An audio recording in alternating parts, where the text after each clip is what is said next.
The Gifted Episode 2 RX.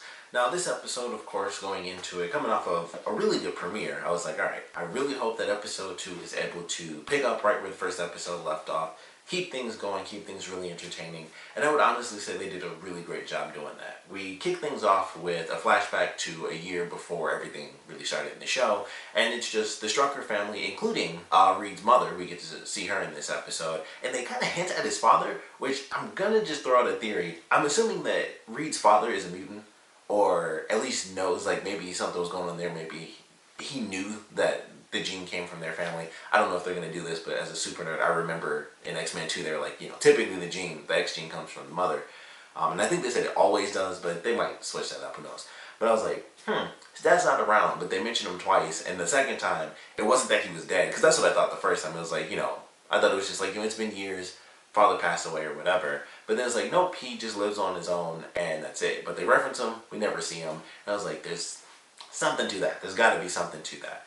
So, start off with this flashback, family's just bowling and everything, and it was kind of funny, but we actually get to see the kids kind of, brother and sister, they're competing, and it's like, oh, we have one person hit a strike, other person almost there, but certain abilities come into play, and Lauren's able to, utilize her power. So I was like, oh, that's a funny little thing. And then, of course, it goes into kind of the crux of what is the X-Men within the Marvel Universe, and that is the prejudice that comes along with being a mutant, and just, how that plays out in the series and within the world as a whole. And they do a really good job with that in this episode, and I feel like it actually is a bigger part of this episode compared to the actual opening, or the original, the premiere. I don't know, I was saying like the original episode, but the premiere.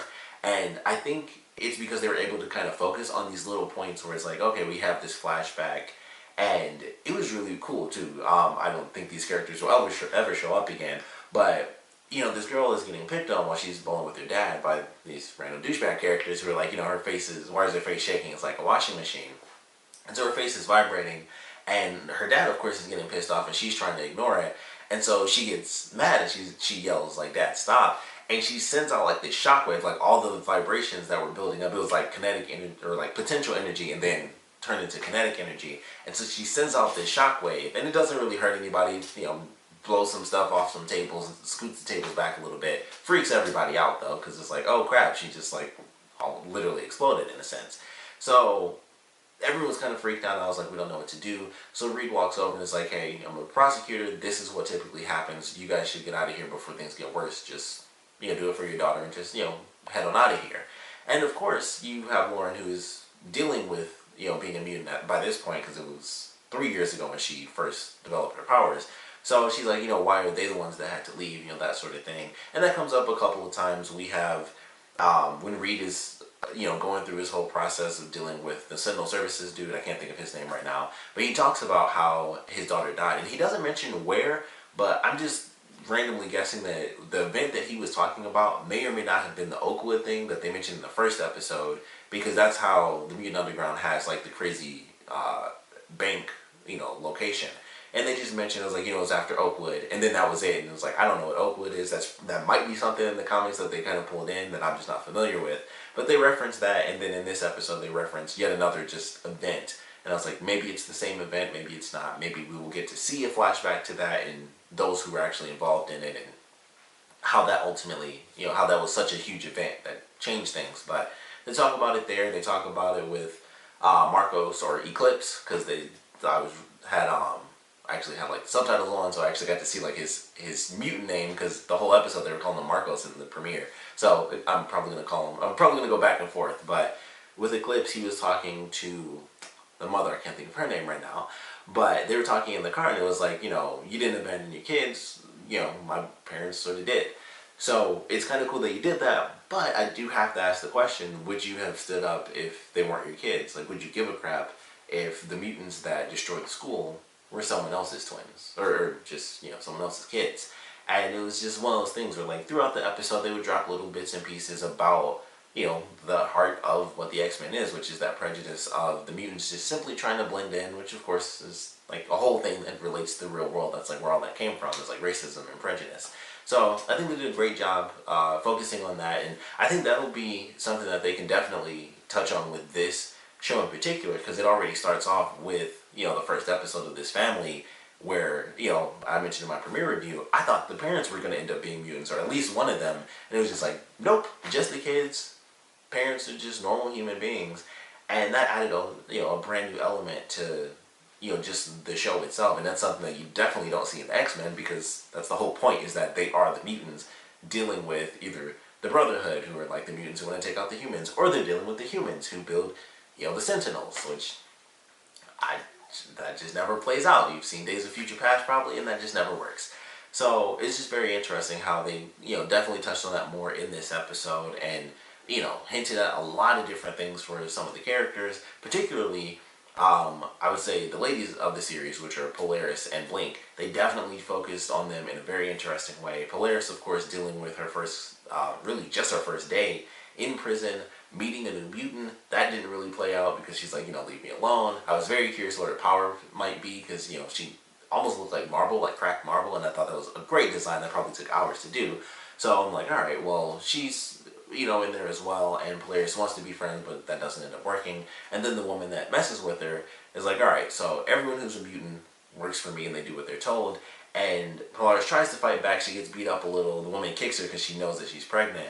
And Polaris is able to use her powers just a little bit and, like, launch a table at her. So I was like, all right, well, if she was able to pull that off, I don't think she's going to be here too much longer, maybe a couple episodes, because she's just about to snap pretty soon. Someone else will threaten her baby, and then it's just like, okay, well, I'm just, boom, there goes that stupid, you know, link around her neck, and then she's just tossing people left and right. So I was like, if she was able to pull that off, I think she'll be fine. I think she'll make it, you know, they might have to be through, like, an outburst, but it was just interesting. I was like, okay, let's see how long this takes, because she was already able to pull that off, and she was bad. So I don't think she'll be in there too much longer, but we'll see how it ends up playing out. But I thought that was cool. I also love the fact that they basically did it where she went full green hair, so that was awesome when they did the shower scene, and like all of it was coming out, and I was like, okay, so was she hiding her hair because other people would know who she is, as far as the whole Magneto's daughter thing? The fact that she hid her hair in general means that she does know who her father is. It's not like it's some weird thing where she doesn't know Magneto's her dad. It was like, no, she hid her hair color for a reason. Because she's like one of the few characters, very odd, of all the characters that I've ever seen. She's one of the few characters that actually has like green hair within like the context of the Marvel Universe. And it's really funny. But outside of like Hulk characters and like, I think maybe one other mutant character that I can think of that's related to the X-Men has like green hair. And actually, no, I think that may have only been her. I think that was her even in like the old animated series. I think that was still her. So she's like the only like X-Men character I can think of off the top of my head where it's like green hair is like tied to her character. So it was really interesting that they did that, because I was like, okay, that answers a couple of questions about how close she is to the truth behind who her father is, who her brother and sister are with Scarlet Witch and Quicksilver, what that means for the series as far as her kind of diving into that and being better than they were, as, you know, the villains and stuff who always fought the X-Men always were trying to basically kill off humans. So that should be interesting. It shows that she tried to hide away from that, and I just thought that was an interesting moment, because I was like, it's such a small thing, but knowing the character, that was actually a really big scene, because it was like, okay, that wasn't, her hairstyle wasn't like, oh, it's kind of green here and there. Her hair is full on green, and she hid that for a reason. So I was like, all right, as a super nerd, once again, knowing the character, I was like, all right, that's actually a much bigger deal than it might seem for anyone who's not familiar with the character. It just says a lot about what she knows and what she's hiding from, that sort of thing about her family. So I was like, all right, definitely an important sequence, just that little moment with the hair coming out. And I'm very curious what they're going to do with her character, with her being in prison. We know at some point, because this was in the promo for like the season last week, that she does end up running into Reed, and they're like standing next to each other, basically like in cages, and he's like, you have no idea what's been happening out there. So don't know how long that's going to take. I would assume that that probably comes from Reed maybe backing out of the deal that he made, where it's like, my family goes free, but I'll give you the Mutant Underground. Maybe that's not the case, and he just gets screwed over in general. I wouldn't be surprised. But somehow they do end up together. So that probably will be a couple episodes from now. Maybe in the next one, maybe not. But really enjoy what they did with her. And then, of course, with Blink, even though she was passed out pretty much the whole episode until the end, they definitely did a great job. And this was just writing. It's simple writing, but it made so much sense. So there's like a saying, it was like, there's like to establish a pattern, it's like the first time is chance, the second time is coincidence, and then the third time is an established pattern. And what they did with Blink's character was an established pattern by the time we got to the end. And it was very well done. And it was very subtle, but it was definitely obvious enough if you were thinking about it, because in the first episode, she mentions, I can't go anywhere I've never seen. It's dangerous. People get chopped up, that sort of thing. So when she's freaking out and these portals start popping up, this one portal keeps popping up to the same location. And the first portal was super dangerous, but that was an amazing scene in the episode where the truck spins and then it clips the back half of the truck, and Thunderbird actually has the truck like hit him in the back as he's protecting the kids and stuff. Great sequence. So they move her, and then this portal keeps opening up to the same location. And like I said, it was like, alright, the first time it was just a random portal. The second time, it's a coincidence. It's, it was the first and second time they opened was fairly close together, so it's just like no big deal. The third time was the established pattern where even though she's in this crazy state, her subconscious is taking her back to some very important place, some very important moment within her life, which I'm just going to assume is her parents dying. That's kind of like whenever there's some sort of subconscious thing or some recurring thing or anything like that, it is a tragic moment. Of course, with her being a mutant character, they also talk about this in the first episode with contacting family, and she's like, you can't do that, and then they kind of she's like, it's just not something you can do, it's just not a thing. So either her family just happened to die, it was a crazy car crash, because we see this place multiple times, it's just a straight road, it's just a path, there are trees on the right side, there's like a field on the left side, there's nothing to hit, there's nothing to mess up or anything like that. But if, say a certain mutant power was to randomly activate in the middle of them driving, and then it just closed, her parents could have just been split in half by her own abilities, and that would be insanely depressing. But I feel like that could be where they're leading. I don't know if they'll get that dark, but of course, some people died there. It could have just been like, oh, a deer came out of the trees, they hit it, she survived, her family did not. It could be that simple, but man, it would be insanely dark and emotional if it was the fact that just something was happening. Maybe her parents were arguing in the car, and she just freaked out, and then she made a portal, and then it closed super fast, and it killed her parents, and while she's in the car with them, or it just sliced them through the middle. The front of the car is gone, and she's just in the road in the half a car. So something dark like that, I don't know, but definitely an established pattern, and I definitely thought about it. I think the third time was when I officially thought, I was like, okay, this is the same place. Why is this so important? And they even talk about it in the end when Thunderbird's like, the portal kept opening up to the same road, and he even says, like, I'm sorry, he knows, he doesn't know exactly what it was, but he knows it was something bad, and that's why her subconscious kept leading her to that one location. And that was just good storytelling. Like, it was so simple, but it was like, I had the question, and they even had one of the characters ask the question because he was paying attention to how it just kept opening up to the same place, despite her being in this, this crazy state, like, near catatonic. So I really enjoyed the way they kind of wrote that, and they don't go into it, but of course it's there, and they kind of make sure for anyone who didn't notice it as the portal kept opening up to the same location, it's just like, alright, just in case, let's just have him ask so everyone knows it's an important element to her character. And I was like, that's a cool way to do that, very simple, show it subtly, then just have it kind of brought out at the end, and it's just like, alright, won't go into it, something tragic, important story, tell it later. And it's just there. So I thought that was a really, really great way to kind of write that in, to be like, here's an important element of her character that we will definitely touch on, at a later point. So I thought that was awesome. Of course, we go to the, even though it's kind of the name of the episode, it's probably like the smallest portion, but we have the Mutant Hospital with Eclipse and the Strucker, mom. I really got to get her name down. But they go in, they have a really epic moment where they kind of dive a little bit into Eclipse and the whole thing with his body like glowing from the inside, because that was a huge thing for me in the first episode. I was like, okay, that's very cool. Like, he has this whole, I didn't think he bled at all. I thought it was just like, he's just pure energy on the inside. But then he's like, okay, just be careful about the blood, which I would assume means that if he does bleed, which he was bleeding like across his fingers, which looked great. It was a great visual with like the blood was lighting up his fingers. The way they did that was super cool. And it's like, the woman's like, okay, well, if he needs help, I need you to fill these out. And then he kind of falls on the window. He's like, oh, and it actually starts burning the window just from this bullet hole, because his power is far beyond what I thought initially, which was just light. Even in that form, if he's bleeding, he has a hole. If he just touches the hole to anything, it will start to burn. And I thought that was actually very cool. So it's more the laser, then I thought it was like the light focus of his abilities. It really is like actual deadly energy. So thought that was awesome. Of course, they go through, they're able to get the drugs. They have to make a run for it. He uses, he kind of doubles it up in this episode, because I was always wondering in the premiere, I was like, he only uses like one hand the whole way. So I was like, can he use both hands, or is that not the case? But he uses both hands. He kind of, melts the handle on the door so the cops can't chase him. And then they ultimately end up taking off and they get back in. Everything ends up working out fine. They're able to save Blink.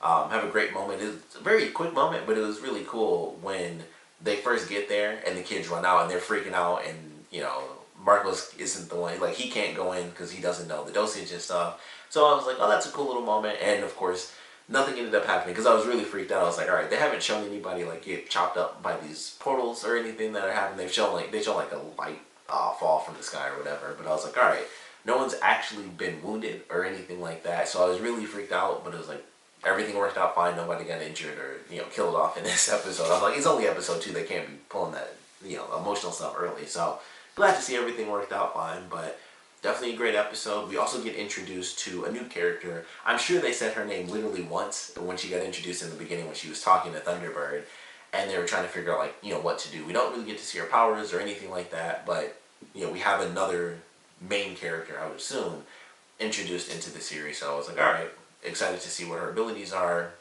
exactly what she's gonna do as a part of the series. But definitely a great second episode. I can't wait to see what they do in the next one. Looking forward to kind of the conflicts that they're definitely headed towards. I think we should be looking forward to more flashbacks, because I saw something on Twitter that Fox posted, and it was like another flashback, and it was Reed with his partner, and it seemed like they were walking away from someone that had like electricity powers, and they were like it looked like they were in a glass box, and it was like sparks going off. So I was like, okay, maybe that's how we'll kick a lot of the episodes off. It'll start with flashbacks, and that'll kind of be the established pattern, going through the rest of the series, or at least for some of the episodes. They'd be like, all right, here's just a little moment from the past and some of the darker things that may have happened with the family, and maybe some of the things Reed has kind of avoided telling his family, even though of course he's with them right now. Maybe there's some darker elements that we haven't seen him kind of deal with as a mutant prosecutor. So definitely looking forward to some flashbacks with them. I'm sure at some point we'll get to see exactly what Lauren was going through when she first unlocked her ability. So looking forward to that as well. I'm sure we'll get to see maybe way down the line. But definitely a good episode. We also get to see her use her powers to actually close the portals. I always thought from the promo that she was using it to keep the portals open, but I thought that was cool. She was forcing them closed. We get to see both the Strucker children actually use their powers, so that was awesome. But all in all, definitely a great episode. Looking forward to some of the story elements that they introduced, getting to know the one character they introduced, possibly the 2 characters that they introduced with the New Mutant character, and then Reed's father, because I don't know if his mother will have much relevance, but definitely his father. I'm like, you don't reference a character that doesn't show up twice, and it's just like, oh, I don't know that person, they just live by themselves, whatever. And I'm like, if it were any normal show, I wouldn't care, but it's like, it's an X-Men show, they're mutants, neither the parents have the X gene. It's like, there's got to be something going on, and I just have to assume that it's Reed's dad who actually allowed for the X gene to carry on into the kids. So that's just my theory on that. But I was like, they reference a character that doesn't show up. I thought he was dead because he wasn't there with the family, and it's like, nope, he just lives alone and that's his thing. I'm like, there's something to that. That's something. I'm just saying. That's my theory. At least I could totally be wrong, but I'm like, you just don't reference a character you don't see, and then you do it twice. And there's mutants and X genes and mysteries and stuff like that. So that's my theory. He's going to have the X gene. He's going to have some mutant ability that he never told his family about or something like that. But love the episode. Of course, would love to know what you guys thought about it. So please comment below. Let me know your favorite parts about it, least favorite parts about it. And I would actually love to know what you guys think the story is behind that location that Blink kept opening portals up to. Like I said, for me, I think we can all assume it's something tragic. I would have to assume it's her family dying, parents dying, or whoever was taking care of her is typically just the parents died. That's comic books, parents die.